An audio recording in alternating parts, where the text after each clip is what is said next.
বাপ মার অর্থ সম্পদ টাকা করি কোনো কিছুর অভাব ছিল না, কিন্তু আমার নবীরে দেখে আমার নবীরে পাইয়া কালিমা গ্রহণ করে ইমানদার হয়ে গেল। এমনকি বাবারা বন্ধুরা, ওই সেই উহুদের ময়দানে 70 জন সাহাবায়ে কেরাম নবীর কদমে ইসলামের জন্য শহীদ হয়ে গেছে। কোন সুবহানাল্লাহ। আমার নবীজি রাতের বেলায় উহুদের যুদ্ধের আগের রাত্রে নবীজি বিছনা মুবারকে একটু বিশ্রাম নিচ্ছেন। এমনি আমার নবীজি খাবের মাধ্যমে দেখতে পায় 70টা প্রাণী, হালাল প্রাণী আল্লাহ রাস্তায় কোরবানি করলেন। নবীজি সকালবেলা সাহাবায়ে কেরামদের মধ্যে আলোচনা করতেছে, তোমরা কে কোথায় রে? এমন এমন বিষয় আমি রাতের বেলায় খাবে দেখলাম 70টা প্রাণী আল্লাহ রাস্তায় কোরবানি করা হয়েছে। নারে তাকবীর, নারে রিসালাত। হযরতুল্লাহ হযরত মাওলানা আব্দুল্লাহ আল কাদরি, সুন্নি আল কাদরি সাহেবের আগমন, শেখ আব্দুল্লাহ আল কাদরি সাহেবের আগমন দেখছেন নি? ওই যে কেমনে কেমনে জানি আমার ভাই রাস্তার মধ্যে জ্যামে আছে, মাইকের আওয়াজ পাইয়া, বিশেষ করে রাহাত আলী শাহ বাঞ্ছারামপুরের সবচাইতে একটা দরবার রাহাত আলী শাহ, এই দরবারের মসজিদের সম্মানিত খতিব সারা বাংলাদেশে ঘুরে ঘুরে কোরআন সুন্নাহর আলোক আলোচনা করে। আজকে আমার বাবার বন্ধুরা এই আওয়াজ পাইয়া গাড়ি থেকে নেমে গেছে। আপনারা খুশি না বেজার? আপনারা খুশি না বেজার? বাবা কবির মনোযোগ। বলতেছিলাম নবীজি বলল এমন এমন বিষয় আমি রাতের বেলায় 70টা আল্লাহ রাস্তায় প্রাণী কোরবানি করতে দেখছি। তোমাদেরকে বলি আমি কি দেখলাম? সাহাবায়ে কেরাম বলে আল্লাহ এবং তার রাসূল এই ব্যাপারে ভালো জানে। নবীজি বললেন তোমরা বলছো আল্লাহ এবং আমি জানি, কিন্তু আগামী দিন হক বাতিলের লড়াই, উহুদের যুদ্ধের দামামা বেজে উঠতেছে। আমি নবী ভবিষ্যৎবাণী আগে করে গেলাম। 70 জন আমার সাহাবায়ে কেরাম দ্বীনের জন্য, হকের জন্য, আমি নবীর শান ও মান আজমত রক্ষার জন্য ময়দানে তারা শহীদ হবে। এমনি আমার ভাইরা, আল্লাহর হাবিব সাল্লাল্লাহু আলাইহি ওয়াসাল্লামের কলিজার টুকরা মুসআব ইবনে উমাইর, ওনার হাতে উহুদের যুদ্ধের একমাত্র বাবারা বন্ধুরা ঝান্ডা তুলে দিলেন। মুসআব রে, যদি তোমার হাতে আঘাত করা হয় তারপরও দেখবা কালিমার ঝান্ডা তুমি ছেড়ে দিবা না। যদি তোমার দেহের থেকে মাথা বিচ্ছিন্ন করা হয় তারপরও কিন্তু কালিমার ঝান্ডা ছাড়বা না। তাই করা হলো হযরতে মুসআব ইবনে উমাইর উহুদের ময়দানে, ওনার নেতৃত্বে ময়দানে যখন নামছে কালিমার ঝান্ডা নিয়ে ডান হাতের মধ্যে আঘাত করলো, হাতটা নামায়া ফেললো। বাম হাতের মধ্যে কালিমার ঝান্ডা, বাম হাতটা দেহের থেকে নামাইলো। দুই দাঁতের, দুই সোয়ালের দাঁত দিয়া মজবুত করে শক্ত করে কামড় দিয়া উহুদের ময়দানে আমার ভাইরা এইভাবে কালিমার পতাকা উড্ডীন করলেন। হঠাৎ করে কাফের বেঈমানের বাচ্চারা ওনার দেহের থেকে মাথাটা বিচ্ছিন্ন করা হলো। তারপরেও শেষ রক্ত বিন্দু থাকতে এই কালিমার ঝান্ডা উহুদের ময়দানে জমিনে নামাইতে দেয় না। চিৎকার মেরে বলেন মারহাবা। মুসিবতে না পাই যদি, মুসিবতে করোনা তোমার কবর হাসর কি হবে? আরেকটা ধরে কবর হাসরে কি হবে? আসি গো ডুবে আমি পাপেরি সাগরে, আসি গো ডুবে আমি পাপেরি সাগরে, কে জানি কি হবে ওপারে হাসরে, তোমারই সুপারিশ বিনে কেমনে হব পার কবর হাসর। মারহাবা।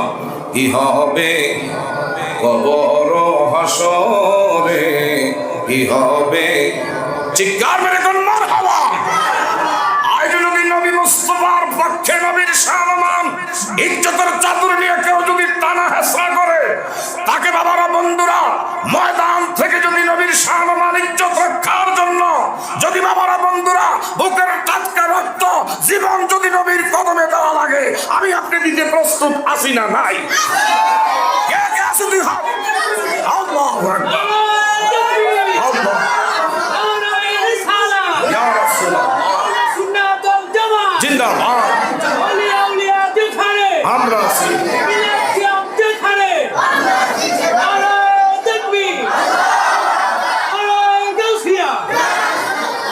সকলে কোন মারহাবা। আমরা কি নবীর পক্ষে আছি না নাই? নবীর পক্ষে থাকলে খুশি কে? নবীরে মাইনাস কইরা নামাজ রোজা দিয়া পরকালীন জান্নাতের আশা করা যাবে? আমার নবীরে বাদ দিয়া নামাজ রোজার দ্বারা নবীর মনে দুঃখ দিয়া কষ্ট দিয়া পরকালীন আল্লাহর জান্নাতের আশা কোনো সান্দুর বাবা করতে পারবে? আর নবীর সাথে বেয়াদবি করলে আমার আল্লাহ বরদাস্ত করতে পারে? আমার আল্লাহকে বান্দা নামাজ রোজা করা দরকার, করতে পারো নাই, তওবা করো। আমি আল্লাহর কাছে তওবা কইরা ফিরে আসলে আমি মাফ কইরা দিতে পারি, কিন্তু আমার নবীর সাথে বেয়াদবি করলে আমি আল্লাহ সেটা কোনোদিনও মাফ দিতে পারি? চিৎকার মেরে কন্যা মারহাবা। গভীর মনোযোগ আমার দিকে চান। আপনাকে কষ্ট হয় নাকি? আমার শেখ মাওলানা আব্দুল্লাহ কাদরি উনি যখন আসছে, একটু মুক্তসার কথা বলবো, আমি তো আপনাকে এখানে সবসময় আলোচনা করি। হযরতে ওই সে বাবারা বন্ধুরা মুসআব ইবনে উমাইর দেহের থেকে মাথা আলাদা করলো, কিন্তু কালিমার জান্ডা জমিনে পড়তে দেয় নাই। পাশে আরেকজন সাথী ভাই দৌড়ে আইসা এই কালিমার ঝান্ডা রক্ষা করলেন। এমনকি 70 জন সাহাবী উহুদের ময়দানে আমার নবীর কদমে কালিমার জন্য শহীদ হলেন। আমার নবীর সামনে লাশগুলো টাইনা টাইনা যখন আনতেছে, আমার নবী ডাক দিয়া কয়, 68টা লাশ পাইলাম, এখনো 2টা লাশের সন্ধান পাই না। আল্লাহু আকবার। আমার নবী বললেন, 2টা লাশ এখনো আমি নবী উহুদের ময়দানে দেখতে পাই না। হঠাৎ করে নবীজি এইভাবে গলা কাটা কবুতরের মতন উহুদের ময়দানে কান্না করে।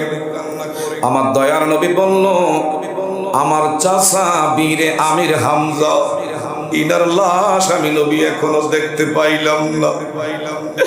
আমার নবীর চাচা বীর আমির হামজা উহুদের ময়দানে, হায় রে, ওনার নাক কাটছে, কান কাটছে, ওনার বাবারা বন্ধুরা ঠোঁটগুলো কেটে ফেলছে, বুকটা ছেদন কইরা কলিজা নারী বুড়ি বের করছে।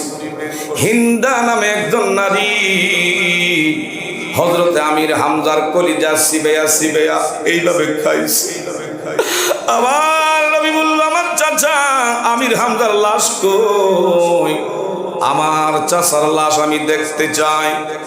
এমনি নবীজির নির্দেশ ক্রমে সাহাবায়ে কেরাম তন্ন তন্ন করে উহুদের ময়দানে এক জায়গায় কান, এক জায়গায় নাক, এক জায়গায় হাতের অংশ, পায়ের অংশ, কি যে একটা নৃশংস আমার ভাইরা বর্বরচিত ঘটনা। হযরতে বীরে আমির হামজা নবীর চাচার নির্মমভাবে আমার ভাইরা উহুদের ময়দানে শহীদ করেছি। এইভাবে অংশ টোকাইয়া টোকাইয়া আমার নবীর সামনে যখন লাগায়, আমার নবী বলি, হায়রে আমার চাচা একটা মৃত শহীদের সাথে কি আচরণ করছে। ইনি তো আল্লাহর রাস্তায় শহীদ হয়ে গেছে, কেমনে রে দেহের অংশগুলো আলাদা আলাদা করল। আমার নবী এইভাবে কান্না করতেছে।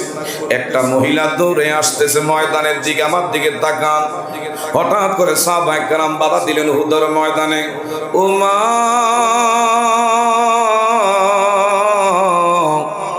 কেন গো তুমি উহুদের ময়দানে ঢুকতেছো? বলল, আমার নবীর সাথে আমার একটু গোপনীয় কিছু কথা আছে, নবীরে একটু আমার সাথে দেখা করতে দেন। নবীর কাছে দৌড়ে গেলেন। একটা যুবতী মেয়ে দৌড়ে আসছে উহুদের ময়দান। আপনাকে কষ্ট হয় নাকি? আমার নবীজি বলল, ওনাকে আমার সাথে সাক্ষাৎ করতে দাও। এই মেয়েটা এখন হাতের মধ্যে আমার ভাইরা মেহেন্দি, তাজা হাতের মধ্যে মেহেন্দি। ইমাম সাহেবের সামনে আসেন। হঠাৎ করে আমার দয়ার নবী, মায়ার নবী সামনে যখন মেয়েটা আসছে, আমার নবীর সালাম দিয়া কই, ইয়া রাসূলুল্লাহ, বাবা একটু মনটা নরম করেন। আমার নবীর সালাম দিয়া বলি, ইয়া রাসূলুল্লাহ,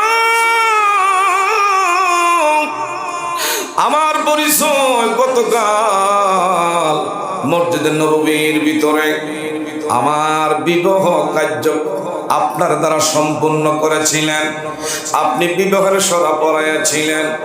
আমি সেই হযরতে হানজালার বিবি মসজিদে নববীর ভিতর আপনি বিবাহ পড়াইয়া খেজুরগুলো মসজিদে ছিটাইয়া দিলেন।